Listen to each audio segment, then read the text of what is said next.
6x plus 2x minus 12 equal to 1। মানে হচ্ছে এবার x square minus 6x minus 2x মানে minus 8x plus 12 plus 6 into x square, 2 square হচ্ছে 4 plus 6 into minus 4 মানে minus 24।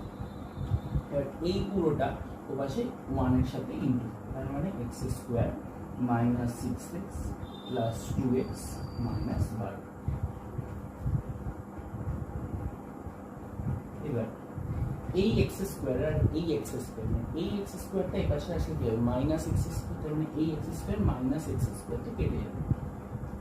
আবার এই 6x স্কোয়ার থাকলো, এবার মাইনাস 8x আর মাইনাস 6x আর প্লাস 2x মানে হচ্ছে হয় মাইনাস 4x, মাইনাস 4x এর পাশে আসলে হবে হচ্ছে প্লাস 4x, তার মানে মাইনাস 8x প্লাস 4x মানে মাইনাস 4x।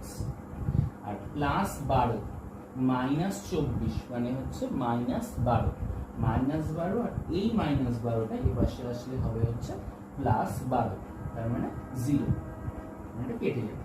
বা আলাদাভাবে করা যায় মাইনাস 12টা এই পাশে আসলে হবে প্লাস 12, প্লাস 12 আর প্লাস 12 24, 24 মাইনাস 24 মানে 0 ইকুয়াল টু 0।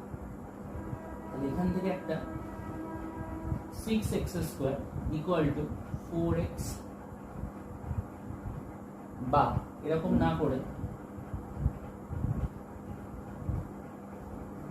এখান থেকে একটা কি কমন যাচ্ছে, এখান থেকে আমার একটা কমন যাচ্ছে 2x থাকছে 3x মাইনাস 2 ইকুয়াল টু 0, তার মানে আইদার